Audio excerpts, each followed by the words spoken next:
Today, I am going to build one of the most unique roller coasters I have ever made in Planet Coaster 2 in my custom theme park, Discovery Studios. It has 5 different themed lands, all based on real life things, and we're currently a quarter of the way through the final themed area, based on iconic PlayStation games, and we've built a Ratchet and Clank, well, I was about to say roller coaster, but 2 roller coasters that duel with each other. We finished that last episode along with announcing what the next ride will be, which is the one we're building today, themed to Crash Bandicoots, and I'm going to make the most unique ride I think I've ever made to hopefully really capture the chaos of that game. So be sure to watch till the end because I'll be doing a work in progress POV, and be sure to subscribe to the channel if you haven't already as well, because there's plenty more episodes to come. We are not nearing the end just yet. We have an entire themed area to finish, an entire big dark ride that I didn't actually finish before, and I need to go back and actually do that.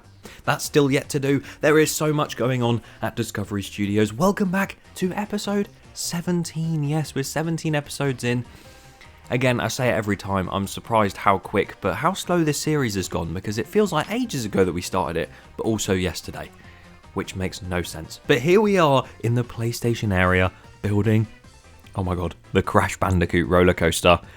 And you might be a bit confused right now as to what's going on, but pretty much, as you know, we have so many different ride types in this park, and we've got standard coasters that have, like, one's got a vertical spike, one's got a twisted spike. Why have we got 2 coasters with spikes? Either way, we have also got some lift hill coasters like we built last time, and I have used some coaster types, especially the multi-dimension one, to actually build dark rides as well. But today, this Crash Bandicoot coaster, I'll explain why I've gone for this ride type, and if you've played the games you'll understand why. Anyway, without me explaining, I have decided to actually make this a roller coaster that is indoors, so I'm not just building a roller coaster ride type to use it as a dark ride. This is a roller coaster, but I'm going for the Mack indoor family hybrid coaster that also acts as a whitewater river raft ride. I know, that is the most confusing ride system ever, and as you can see, I've already put in like a switch track and a small launch at the start. That's like a turntable there. And you might be thinking, is there even a version of this in real life? There is one coming in the form of Dollywood's Night Flight Expedition over in America. Looks absolutely incredible. The ride system is going to, well, like I said, it's going to also turn into a river raft ride halfway through, because Mack have made this amazing system where the track can actually traverse through this amazing like river rapids style section whilst the boat or train is still on the track, and also Dollywood are going to be making certain areas within that ride where it feels like you're flying or you're just traversing the ground, or it's going to be an incredible ride. And I think it's the perfect ride type to actually give it a go for Crash Bandicoot, because there are so many different levels in this game that have so many different types of sort of, I don't know, like transport. There's some that literally take you underwater. I can't exactly have the coaster drown people, can I? So this is the closest I'm going to get the way we can traverse that ground, which is what the first bit is, and you've got that sort of like bumpy section. Then we're going to go into that launch, which I just built a few moments ago, into that turn. This bit here, what I'm building right now, is us in the air. We're going to be in some sort of contraption flying above the sky, and then we're going to break down to the ground. But the thing about Crash Bandicoot as well that's really, really cool is it has that sort of real world element of the sort of like temples and I guess flying in the sky in a plane and going on whitewater river raft sort of areas and rapids. It has that sort of real life element to it, which will be really good for theming. But at the same time, for the story of the coaster, how are we going to go from a temple ruins to being up in the sky to next minute being in these like rivers and everything? The whole point of most of the Crash Bandicoot games is that you're trying to stop the villain Cortex from taking over the world, or, I don't know, destroying everything, I don't know. Basically, that's the whole point. And to do that, you go to different worlds through this warp room that is in most games, and that's where your levels are, and you go and collect these gems. And I'm just thinking, what a way to transition each part of this ride by having it go through like a warp room. You know, on like Dinosaur, it's a bit of an older version, obviously. Like the technology, it was just flashing lights and stuff, but it still works. When you were time traveling in those sections that you did, because rest in peace, it was like these flashing lights, and it was really cool because it did really feel like you were traveling through time. So I'm really hoping I can try and capture that same bit as I do the splashdown on the main bit there. I thought that could be a cool finale. But it would just be really nice to have those warp sections just be like a tunnel with loads of like blue lights and swirling like clouds and everything.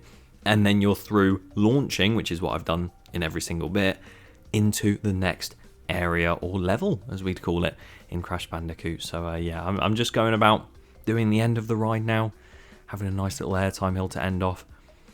And the trains are quite small on this one. They're only 2 cars. I decided to use this model of coaster purely because obviously it has those switch tracks, and we've used the multi-dimension, like the big, I think it's like a 12-seater train. I've used that model so much. I know I haven't used it for an actual coaster, but I've used it for these dark rides too much. So I've decided to actually go for this one. It's a bit different, and we're using it for a different purpose as well.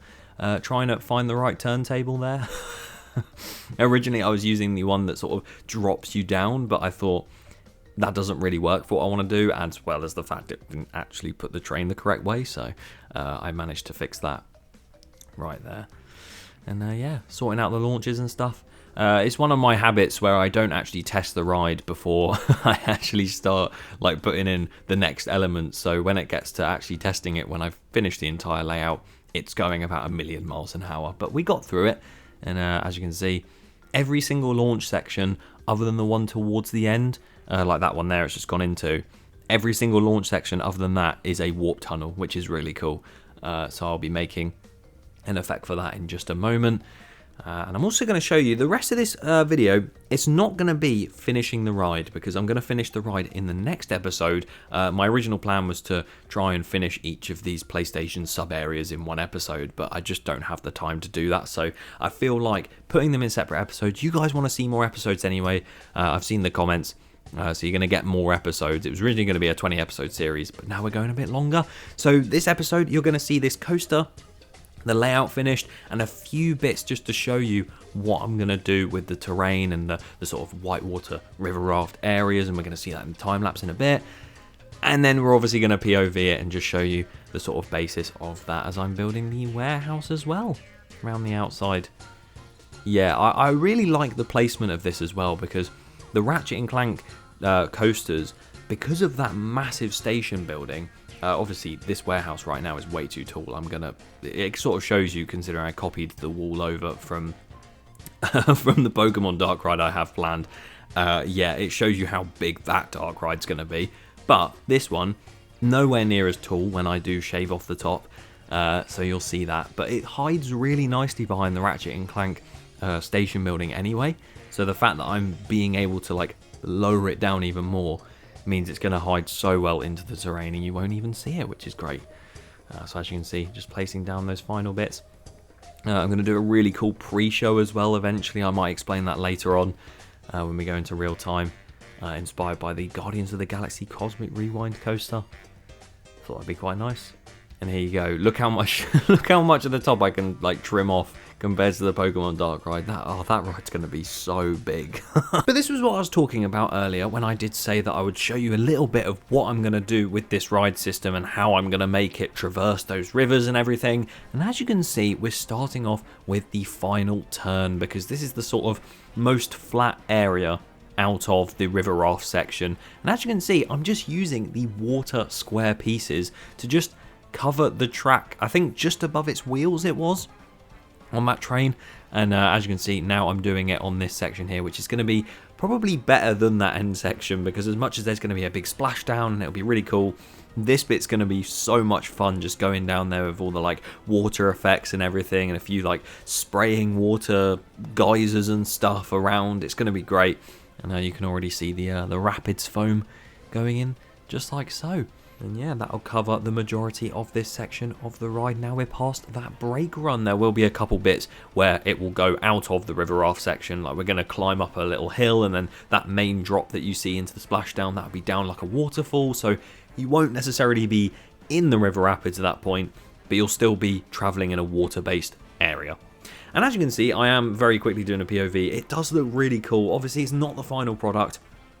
I'm going to add so many more effects. When I put the rock work in a little bit, you'll see that it starts to blend in a little bit nicer, as you'll see me building right here. And yeah, again, not the final product, so we're not going to have like this entire really nicely themed river rapids when you see the work in progress POV. That is why it's called a work in progress POV, because it will not be finished. And I'll finish it next episode, but yeah. It looks really nice when the rocks are in, because it sort of gives that square edge more of a rough shape, and it makes it look like a proper river rapids ride. And I just feel, you know, with the previous Park Isle of Discovery, I maybe did 1 or 2 unique rides that just aren't in the game and tried to make them as different as possible, things you might not have ever seen before in the game. And that was like 1 or 2 rides out of God knows how many in that park. I've tried my best to try and make as many unique rides in this park as I possibly could. Of course, the DEF CON area, that has a massive coaster with a swing launch. You see that everywhere. We have a motorbike coaster. Again, everyone builds them because it was in the DLC recently. And just but other stuff like those dark rides, and even the F1 rotating coaster, but it's not actually rotating coaster, it's the Intamin Drift one, that one. I've just really enjoyed taking a different approach to it and actually making these unique rides and attractions in this park that aren't in the game, and it sort of just challenged me to make stuff that isn't there, and then I've had to use stuff that is there to try and make it. Yeah, it's been a very difficult challenge, but I've really enjoyed it, and it's put me through my paces, as Wallace would probably say, and I've really enjoyed it. But as you can see with this ride, I'm currently building some rock work on the ground sort of terrain section, and you can see I've changed some of the track color to black. That is because those will be where, well, you can see it sort of airtime hilling, not that it will have any airtime, but hilling upwards in the ride coaster track itself. That'll be where you actually jump over those gaps, because you are going to be chased as you are going backwards by a boulder. It could not be a Crash Bandicoot ride without the main scene from the first game, and obviously from the remake as well, where you are running towards the screen and in the background this massive boulder is just rolling after you. It couldn't be a Crash Bandicoot ride if it didn't have that. So I have to do it. I have to make that the first scene after you go through that first warp portal. And that's what I've gone and done. So yeah, you're going to be jumping over the rocks. There's going to be crates and stuff around, Wumpa fruits, of course. There's going to be loads of stuff, which I actually do build in a minute, I think. So yeah, it's just going to be a really fun ride. And once again, I know changing the track to black on that section won't hide the track, and having it like a brown color, whether I change that to green or whatever, that's not going to hide the track. That's not my priority anyway, so I don't really care. I'm hoping more so that people will ride this even if they're in the front row, and if they see the track in front of them, they're just looking around too much to even care. So you've got the sort of river rapids section, the flying around bit, obviously the boulder chasing you, all these crates and everything that I'm building right now, like the Nitro TNT, whatever. I just really hope that the track doesn't take away from it too much, and that's probably what the case would be in real life. So I'm just sort of making it a bit more realistic, because sure, I could hide the track and sort of make it unrealistic, so you are just bouncing up and down on random stuff whilst you're actually supposed to be on a roller coaster, but I want people to know it's a coaster, because this isn't me trying to make another ride system that's not a coaster with a coaster, but I am trying to make a ride system with a coaster of a different coaster. It's also confusing. Let's just go into real time. And here we are looking at the area from above. Of course, you can see the Ratchet and Clank coasters that we built in the last couple episodes. The PlayStation logo in the center where you're going to span out to all the different areas. And like you saw me build at the start, this is the trail for the Crash Bandicoot area. And as you can see, we have this nice little plaza area here, but nothing else. And obviously the warehouse for the main ride does go all the way over to there, and as much as there will be an exit and everything, there is still a big amount of space to actually build a flat ride, or maybe another roller coaster of some sort, like a junior coaster or something. Let me know in the comments what I should build, and I will build it right here. But either way, we're going to move in to the warehouse building, and as you can see, it's a mess currently. Let's work our way through the ride quickly before we get on and have a ride. As you can see, this first little turn here, you're actually going to come face to face with Dr. Neo Cortex, and he'll be in like a seat or something, and he'll click a button or do something, and then this warp tunnel will trigger, sending the train and the riders all the way through a little bit of a launch up into a temple up here, which is where there's a lot of chaos in here from Crash Bandicoot or whatever's happening in there. I don't really know. The switch track goes, and then the boulder starts rolling after you as we go down that way, all the way over those little jumps. I think that's going to look really cool on ride. Then we head into a turntable, which obviously is going to have... There'll be loads of sound effects on this ride, but the spin sound effect is definitely getting used there. And we drop down around this way.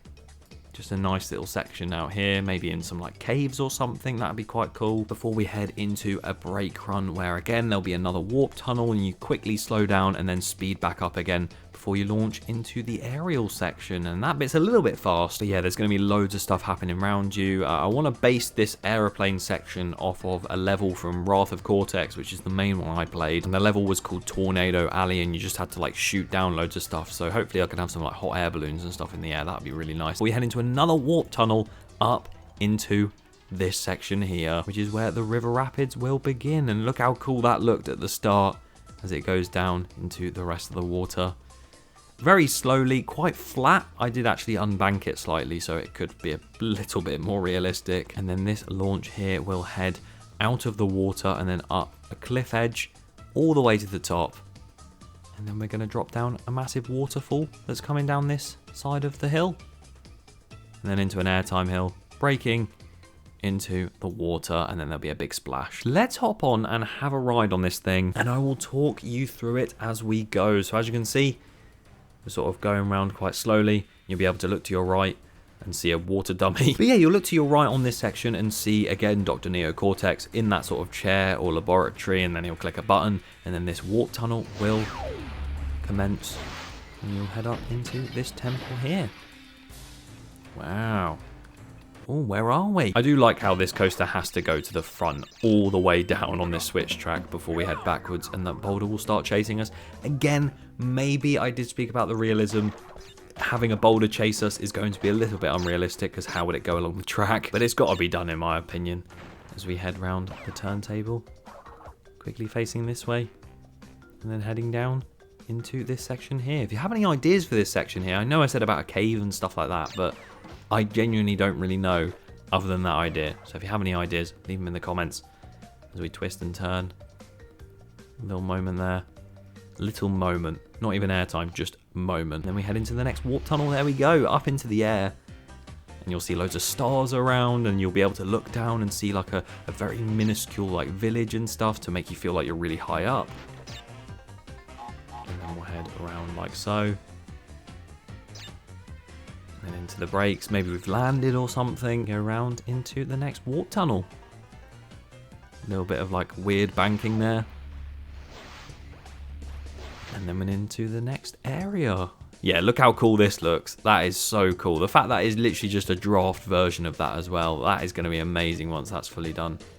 Got a few little bits of the water there to clean up a little bit. And then obviously the water's disappeared now, but we keep going. So all this will be in the water, and then this bit won't be, because we're going to head into another launch and then go up. That will not be a warp tunnel like I mentioned. That'll just be a launch, and then we'll drop down. There'll be some TNT crates that explode, and down we go into the splashdown. Love that. Oh, it's just nice to see like a different style boat ride that's also a coaster, that's not a normal water coaster. As we head into the next warp, and we're back into the main bit where probably Crash Bandicoot and Neo Cortex are having a fight or something. I don't know. Again, just I've really enjoyed making this layout, and I really cannot wait to get to theming this thing. Obviously, I know there's been a recent decline in the amount of episodes that I've been releasing, because it used to be weekly and now I barely do weekly on this. That is because I have recently announced me and my girlfriend Emily have literally bought a house and moved out very recently. So I've had barely any time to make progress on this project, but now I've fully settled in. Well, not fully, but you know, now I'm making videos again at a normal pace. Let's begin this series and try and amp it up and get more episodes out. So subscribe so you don't miss future ones, because there'll be many more to come. And yeah, see you next time for the complete Crash Bandicoot roller coaster.